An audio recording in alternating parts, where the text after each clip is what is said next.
city of Peru, Indiana. It's Monday, just before midnight. A frantic call comes into a 911 operator. On the line is Susan Grund. She says that she's found her husband lying unresponsive on their bedroom couch. He appeared to be napping, so Susan tried shaking him to wake him up. But then she saw there was a serious problem. He's got blood coming out of an eye and mouth, and she doesn't know what to do. Shortly after, paramedics arrive at their home. 47-year-old Jim Grund is dead. It becomes immediately clear that Jim's death wasn't a natural incident. He's been murdered. Examiners find that he's been shot in the head. A bullet is removed from the couch. On the floor is the spent casing. They're able to determine that the murder weapon is most likely a 9mm semi-automatic handgun. Detectives sweep the home, looking for a point of entry for the killer. They check all the windows, doors, the garage, everywhere. But they can't find anything that suggests someone broke in. This doesn't rule out that someone got into the house, though. It's feasible that the Grunds simply left the door unlocked, and that was how someone got in. They ask Susan if she can provide any insight. Her husband was just murdered. She's having trouble staying coherent. With little to go on at the scene, investigators begin to theorize why someone would have wanted Jim dead. Jim was a prominent prosecutor and well known around town. He had put a lot of people behind bars. Police have to consider the fact that maybe someone Jim put away had recently got out and come looking for revenge. But after a thorough investigation, police are unable to find any evidence linking someone from Jim's legal career to the crime.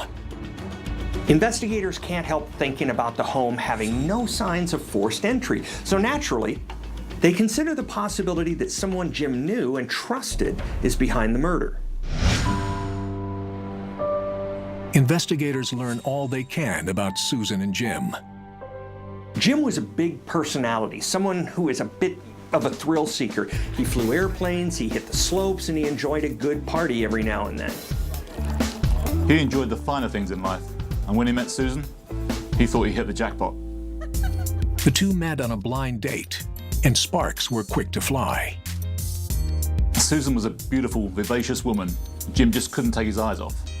And the fact that she was much younger than him seemed to be an even better selling point. After only a matter of months, they got married. For Susan, her marriage to Jim brought her into a life she could have only dreamed of.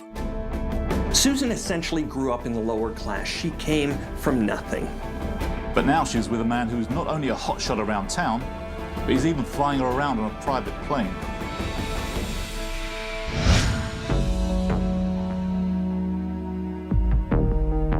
Investigators learn that what once seemed like a perfect marriage started to show cracks.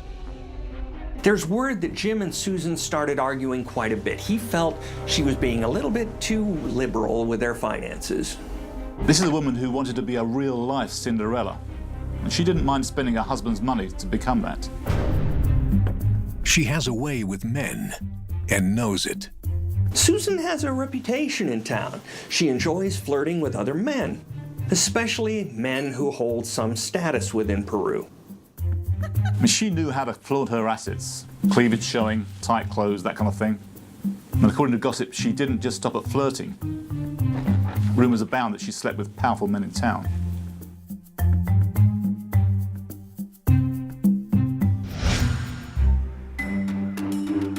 Police bring Susan in for questioning. When asked if Jim had anyone that may have wanted him dead, they get a surprising answer. And she says something very interesting. She tells police that they should look at her 21-year-old stepson, David, as a suspect.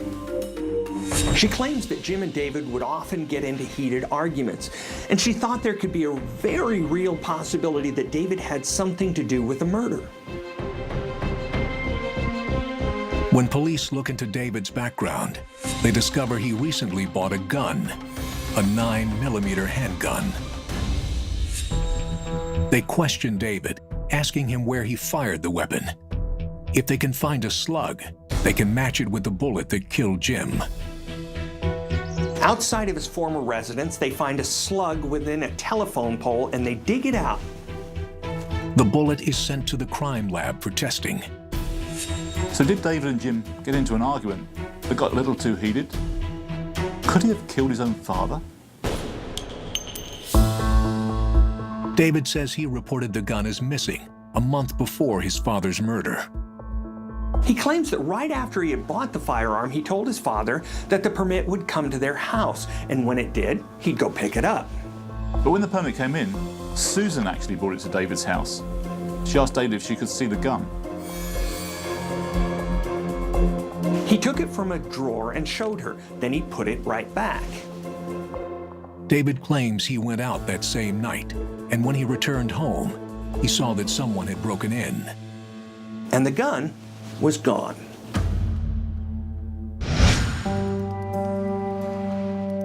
Results come in from the FBI crime lab, confirming that Jim was killed with David's gun.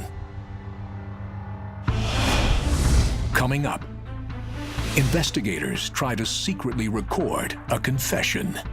But what they hear is not what they're expecting.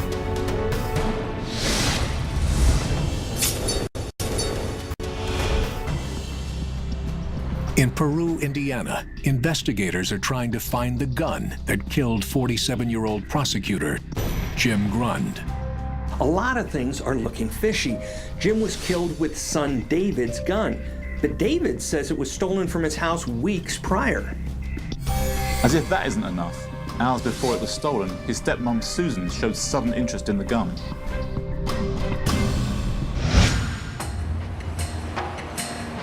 Investigators uncover another lead.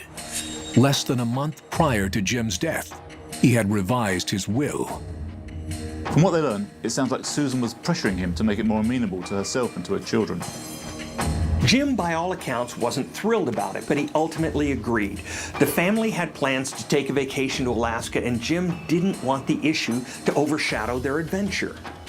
But there's a twist. According to the secretary of the firm, Jim claimed he was going to give it another revision when they returned from their trip. Days after they get back, Jim is dead. Although Susan is under suspicion, police have yet to find hard evidence implicating her in the crime. Months later, Susan Grund's sister Darlene contacts police. She says Susan made an alarming statement. "I did it."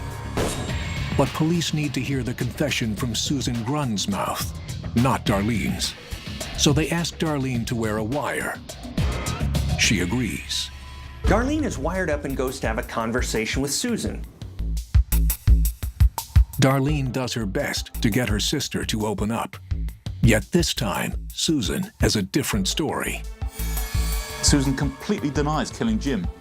When Darlene says, "Wait a second, you told me you did," Susan completely denies that too.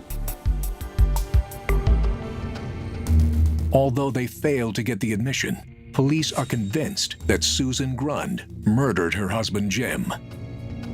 They present their suspicions to the local judge in order to obtain an arrest warrant. They go down the list. They bring up Jim's sudden alteration of his will, Susan's interest in David's new gun, then the gun goes missing, and Susan's supposed confession to Darlene. Police place Susan Grund under arrest. She faces first-degree murder charges. At this point, the evidence is all circumstantial, and there's no guarantee that it will be enough to put Susan away. They need either a confession from her, which seems pretty unlikely, or the gun.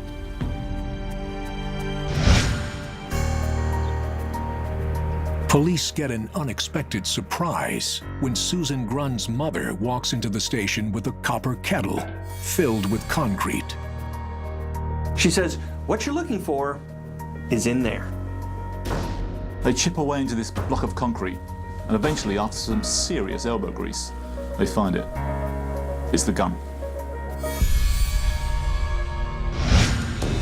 In September, Susan Grund's trial begins.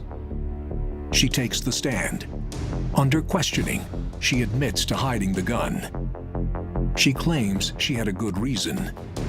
She says that when she found Jim dead, she saw the gun laying nearby and she knew immediately that it was David's. So in order to protect David, she took it and hid it within a teddy bear.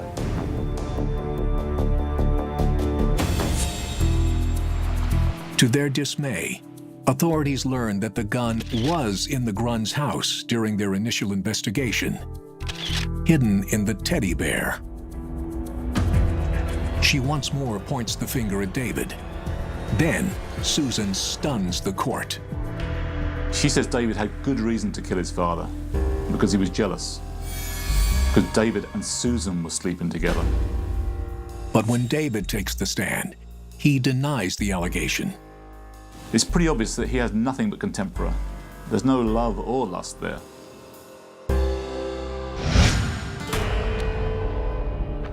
Prosecutors allege that Susan was worried Jim would alter his life insurance policy. So before he could do so, she stole David's gun and shot Jim dead.